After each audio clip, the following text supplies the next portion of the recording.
की रानी। एक थी रानी। क्योंकि राजा की मौत एक हादसे में हो गई थी, रानी को ही राज्य संभालना पड़ रहा था। रानी का नाम था रानी रश्मिवती। रानी ईमानदार थी और प्रजा की सेवा में लगी रहती थी। एक दिन उसके दरबार में 3 नौजवान आए, रमेश, सुरेश और दिनेश। कहो, क्या सहायता कर सकती हूँ मैं तुम्हारी? हम आपके दरबार में काम करना चाहते हैं ताकि जनता की सेवा कर सके। लेकिन अभी तो तुम्हारी उम्र बहुत छोटी है। तुम लोगों को तो अभी अपनी पढ़ाई पर ध्यान देना चाहिए। हमारा मन पढ़ाई में नहीं लगता। माता पिता को लगता है कि हम किसी के लायक नहीं है और हम साबित करना चाहते हैं कि हम लायक हैं। उत्साह बहुत अच्छा है, मगर अभी उम्र कच्ची है तुम लोगों की। अरे उम्र से क्या होता है रानी जी? शास्त्रों में लिखा है कभी किसी के ज्ञान को उसकी उम्र के आधार पर नहीं देखना चाहिए। बात तो सही है तुम्हारी। और अगर सच में तुम ये संकल्प करके आए हो कि तुमको यहाँ काम करना है, तो पहले परीक्षा देनी पड़ेगी। 3 परीक्षा, एक शारीरिक परीक्षा, एक बुद्धि की परीक्षा और एक देशभक्ति की परीक्षा। और ये क्या है? वो मंत्री महोदय तुम्हें समझा देंगे। हमारे पास समय नहीं है। अगर तुम लोग तैयार हो तो बताओ। हाँ, हम तैयार है किसी भी परीक्षा के लिए। मैं भी तैयार हूँ कुछ भी कर गुजरने के लिए। तो ठीक है मंत्री जी, आप इन तीनों की परीक्षा कल से ही शुरू कर दीजिए। जो आज्ञा रानी साहिबा। अगले दिन से ही तीनों की परीक्षा शुरू हो जाती है। पहले शारीरिक परीक्षा, यानी किस में कितना है दम, ये देखेंगे हम। क्योंकि शरीर में दम होगा तभी तो प्रजा की सेवा में दम लगा पाओगे। हमें क्या करना होगा? वो पेड़ दिख रहा है, जो सबसे पहले चढ़ेगा उस पे दरबार में नौकरी पाने के अवसर उसी के बढ़ जाएंगे। मैं चढ़ता हूँ। अरे रुको रुको, गिनती गिनने दो। 1, 2, 3। 3 की गिनती के बाद रमेश और सुरेश भागकर पेड़ के पास गए, मगर दिनेश आराम से पेड़ के पास गया। जैसे ही रमेश और सुरेश आधे पेड़ तक चढ़ गए, दिनेश ने उन दोनों की टांग पकड़ के उन्हें नीचे गिरा दिया और खुद पेड़ पर चढ़ गया। दिनेश की जीत हुई। अरे लेकिन इसने बेईमानी की। बेईमानी नहीं की, बुद्धि लगाई। शरीर के दम के साथ दिमाग में भी दम होना चाहिए। क्यों मंत्री जी?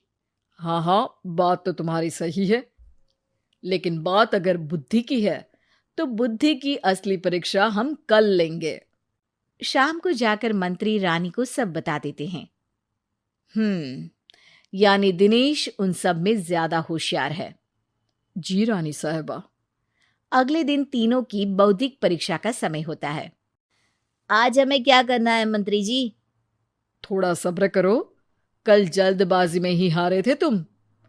सही कह रहे हैं मंत्री जी। अरे तू क्यों ज्यादा बोल रहा है? तू भी तो हारा था ना कल। ए दिनेश, ज्यादा होशियार मत बन। अरे लड़ो मत। आज की परीक्षा पर ध्यान दो। आज की बौद्धिक परीक्षा में ये कुछ बोरे हैं, कुछ में नमक है और कुछ में रुई। जिसको जो ले जाना है उठा लो। देखते हैं कि कौन जल्दी से कोई भी एक बोरा नदी के उस पार लेकर जाता है। समय शुरू होता है अब। तीनों बोरों की तरफ बढ़ते हैं।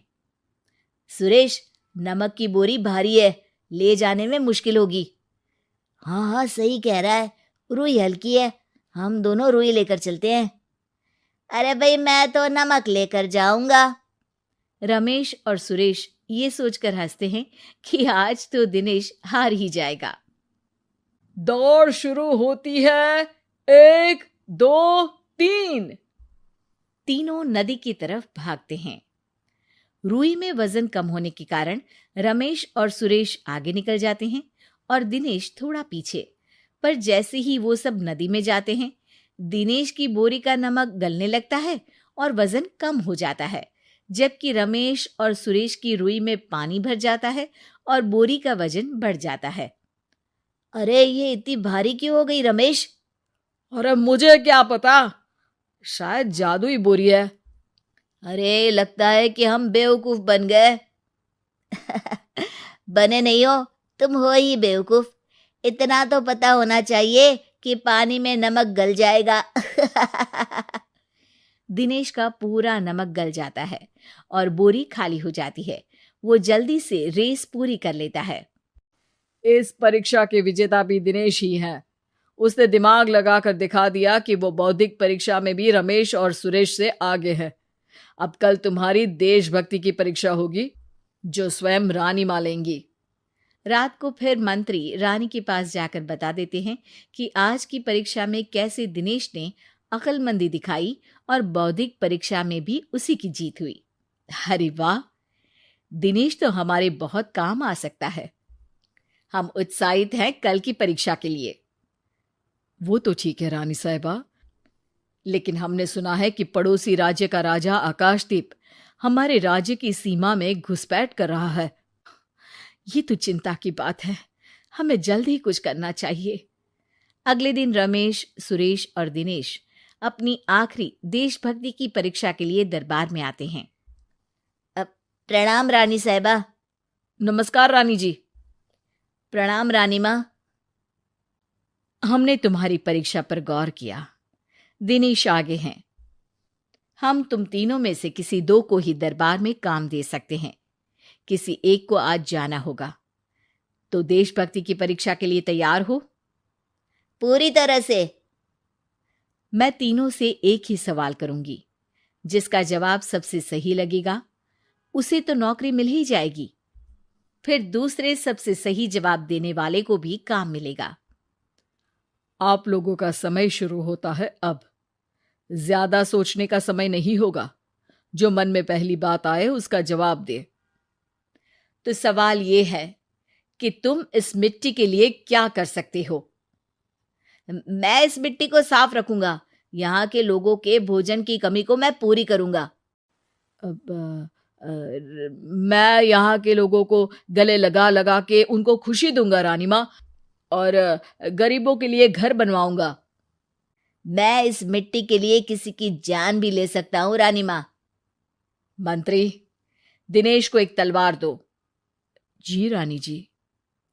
दिनेश, पड़ोसी राज आकाशदीप की जान तुम्हारे हाथ में है। जाओ, अपना काम पूरा करो। आज रात को तुम उस पर हमला करोगे जब वो सो रहा होगा। दिनेश वहां से चला जाता है। रानी मां, ये आपने क्या किया? अभी किया नहीं है मंत्री जी। आप आकाशदीप को संदेशा भिजवाओ कि पड़ोसी देश का एक कातिल रात को उन पे हमला करेगा और दिनेश को पकड़वा दो। अरे, ये आप क्या कह रही हैं और क्यों कर रही हैं आप ऐसा?